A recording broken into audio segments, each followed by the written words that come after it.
Out in the vast, unforgiving ocean, a single mistake is made, a life is taken, and what follows is a reckoning, led by an intelligence so profound it makes you question our own place at the top of the food chain.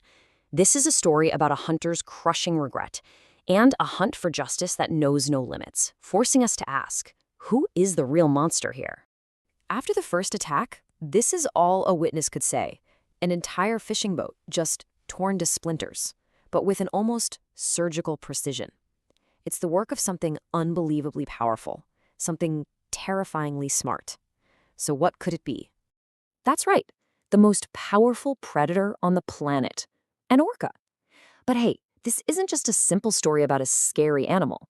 This is about a thinking, feeling creature being pushed right to the very edge.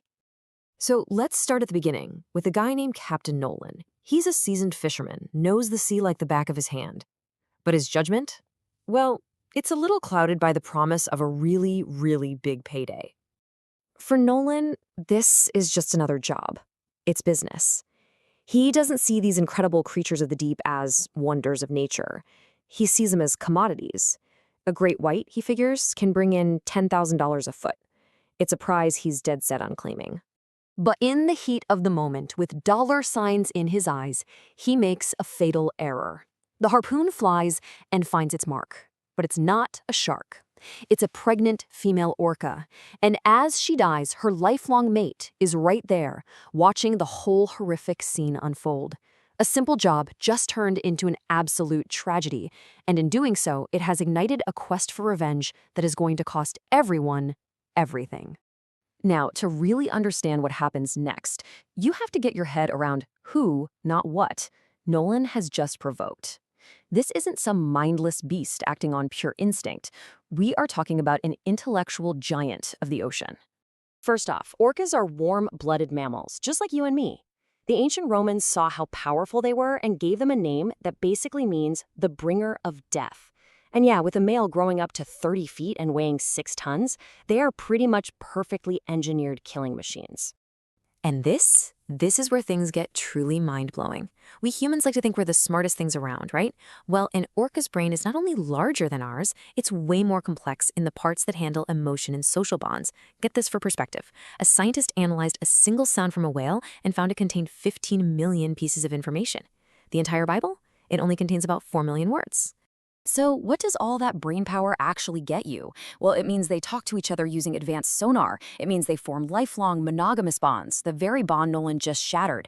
And most importantly, it means they have a memory so powerful, they're said to never, ever forget someone who wronged them. This isn't just an animal, it's a grieving partner with an incredible capacity for revenge. One expert just puts it out there, plain and simple.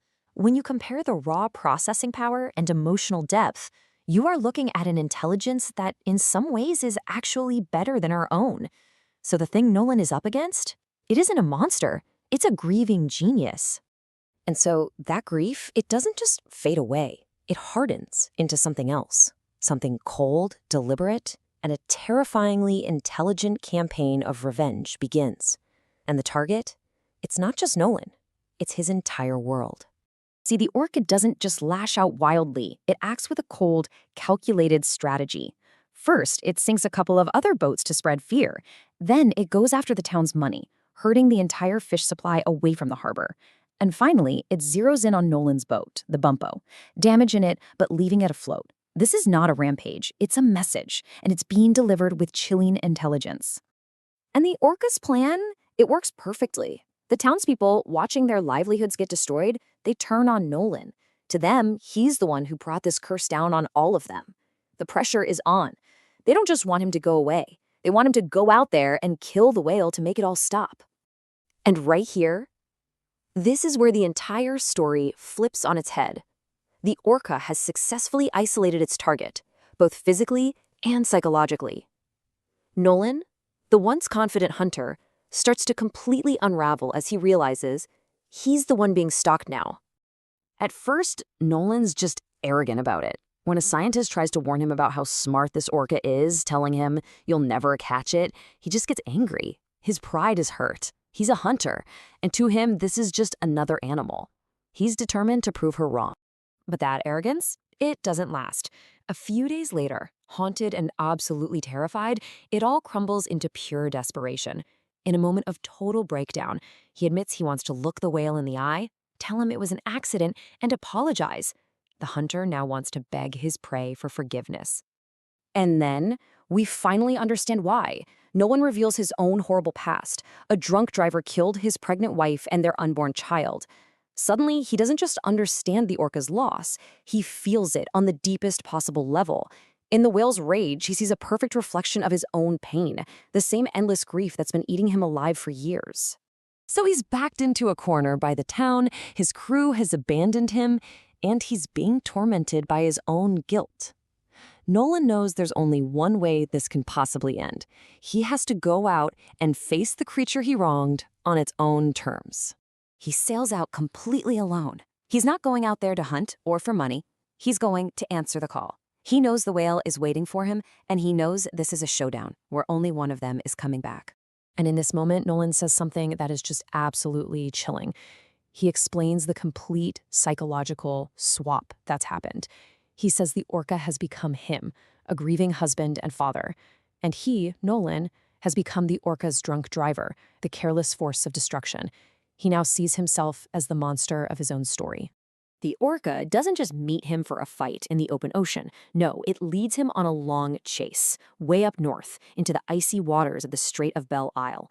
This is a deliberate choice of battlefield, a world of icebergs and freezing water where the whale is an absolute king and Nolan's boat is just a fragile toy. In the end, surrounded by crushing ice, the whale's intelligence and raw power are just too much. The bumpo is smashed to pieces. Nolan is thrown into the freezing water, and he is now completely in the orca's world. Justice, swift and cold, is finally served. And so, we're left with this one haunting question. Who was the real monster here? Was it the creature, driven to revenge by an unimaginable loss? Or was it the man, whose thoughtless greed kicked off this whole tragedy in the first place? The answer? Well, it might not be in the depths of the ocean, but somewhere deep inside ourselves.